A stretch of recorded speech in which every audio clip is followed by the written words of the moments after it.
Welcome back mga kalapatids. So for today's video ay magtotos tayo ng mga wires natin.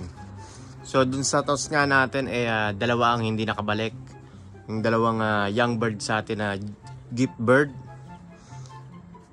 So yung huling dumating sa atin, yung second day na, yung kulay pula natin, yung late breed ko. So ngayon nga maganda ang panahon.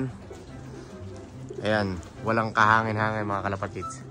So yung last Saturday nga medyo malakas ang hangin. Na-smash yung kulang toss natin. So 32 yung binitawan natin. Bali 30 lang yung nakauwi mga kalapatids. So ngayong second toss natin ay bali ang itotos natin ay 29 lang. Yung pula ay hindi muna natin itotos. So ito nga yung mga hand section natin mga kalapatids. Ayan. So pinalitan ko nga yung bee perch natin. Ginawa ko nga mga back perch. So dito nga 20 yung butas ng box perch. Tapos sa kabila siyam. So babaguhin ko nga yun kasi medyo malalaki yung agwat nila. Ito sakto lang. Ang sukat nito ay 8 inches yung butas niya mga kalapatids. So hindi magkakasya yung dalawang ibon. Ayan. So karga muna natin itong mga wires natin mga kalapatids. So mga kalapatids, yan na yung mga wires natin. So 28 na young bird to. So yung pula hindi natin sinama. Tapos yung isang young bird pa natin na makulit, pinedering ko. So tara na, biyahe na tayo mga kalapatids. A few moments later. Welcome back mga kalapatids. So nandito na tayo sa spot natin. So bali 20 kilometers to mga kalapatids. Ayan. Bali unang place ko tong nagtoss dito sa right side ng south ng race namin. Kasi nga nung last young bird namin sa left ako nagtotos. So dito ako sa right magtotos mga kalapatids. Para yung ibon natin sasabay sa ibang flyers. Kasi yung ibang flyers bali doon dadaan. So nandito nga tayo. So yung nakaraan dito ako nagtoss banda. So ito, walang kahangin-hangin mga kalapatids at ang ganda ng spot natin. So 5 minutes lang pahingayin natin, tapos bitawan na natin yung 28 ibon natin. So papakita ko sa inyo si EXO natin tsaka si Kuntel, yung dalawang auction bird natin mga kalapatids. Bale ito yung isang auction bird natin mga kalapatids, si EXO. Ayan, red check siya. Sa kabila, ayan, yung pakpak niya, yung kulay niya magkaiba.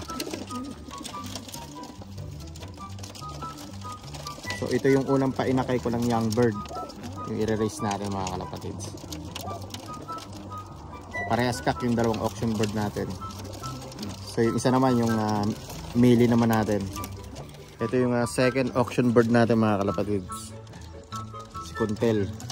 Ayan, sa ilong. Bali yung magulang na ito, yung first clacker natin at second clacker natin ang escape ng 823 kilometers, pinasiter ko yung itlog nila, si 1098 tsaka si Tatang. Ito yung anak nila, sinuksukan ko ng auction ring mga kalapatids.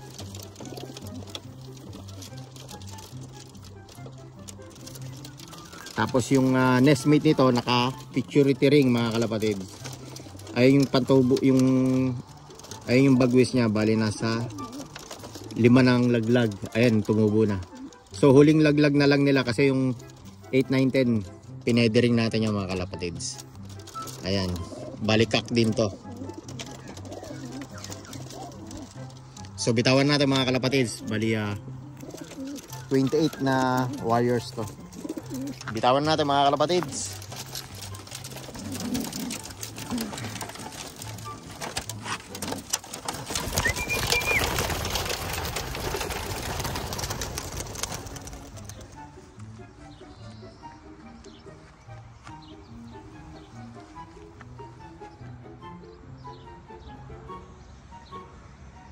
So nung nakaraan nga hindi nagsama-sama tong mga warriors natin. So itong linggo nga nag-loop play ako. Ayun, sama-sama na yung mga young bird natin, mga kalapatids. Ayan. Bali binatawan natin yung warriors natin ay 7:30 mga kalapatids. 7:32. Nawala na. Ayun.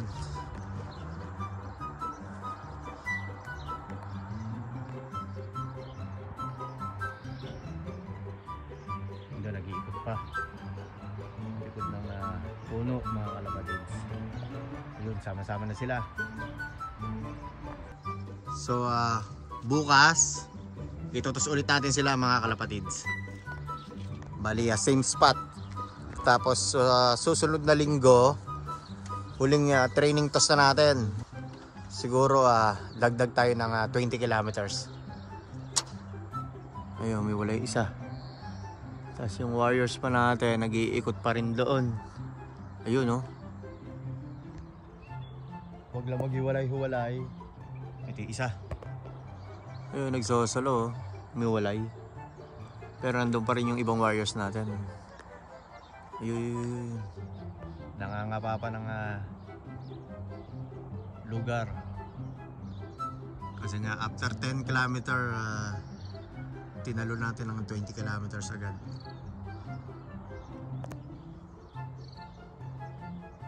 Eh, isa solo. Sino kaya yon?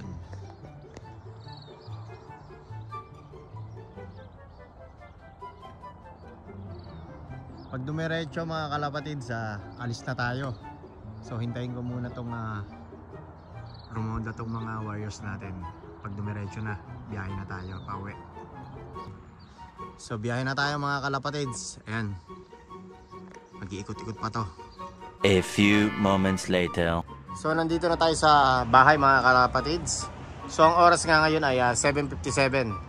So bali 25 minutes nang nalipad yung warriors natin mula sa 20 kilometers. Nag-iikot pa nga sila doon nung umalis na kami. So maya-maya abangan natin mga kalapatids. Kailangan kong malaman ko sino yung magpa-first dropper natin lagi. Yung unang darating dahil nga dun sa first lap namin magdonomi kami ng 3 ibon hanggang matapos yon mga kalapatids. So may napupusuan na nga akong 1 ibon. So sana ngayong second toss natin dun sa top 5 mauna ulit siya.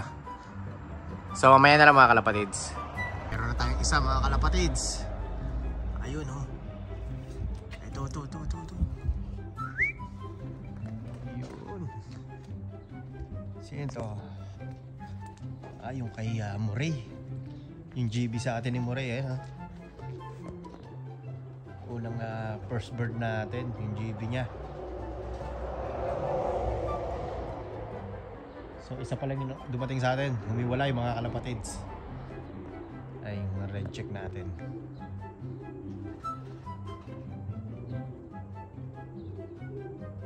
Ayan na yung ibon natin mga kalapatids. Ayan, dumating sila. Sabay-sabay. Ayun yung second bird natin na demanding, yung Ashburton na. Ilang kaya to? Sabay-sabay lahat. Ayos. Naku, may pumosting isa. Merong nagpo-post sa akin na makulit Ayun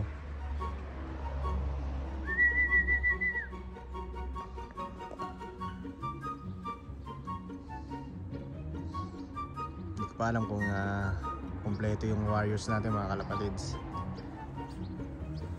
Ayan.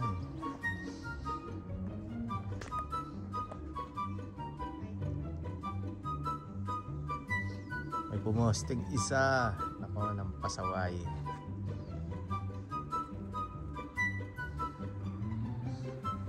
Mukhang kompleto naman yung warriors natin mga kalapatids. Naroon na pa sila.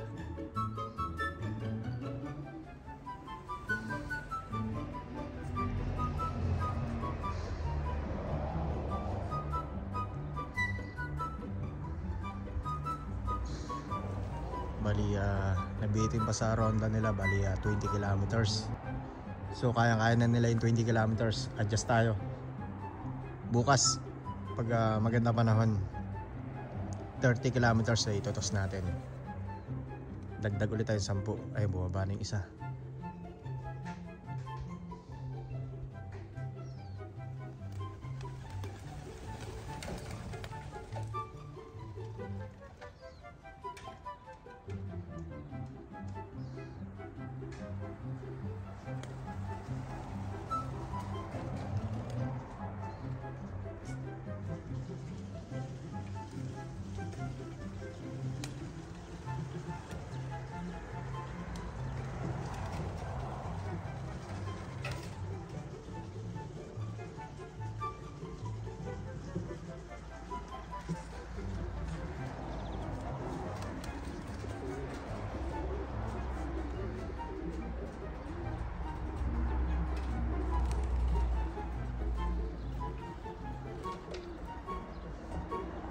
A few moments later. So mga kalapatids, na ulan na nga. So buti mga nagdatingan na yung mga wires natin bago umulan. So ayan, mga naliligo sa ulan. Yung iba nasa loob na. Ayan, bukas baka itotos ulit natin sila mga kalapatids. So dagdag tayo ng 10 kilometers or baka 20 kilometers ulit. Same spot. So hanggang dito na lang mga kalapatids. Don't forget to like, share, subscribe. Jan and Danilo Pigeon Racing. Ingat and happy flying sa inyo mga kalapatids. God bless.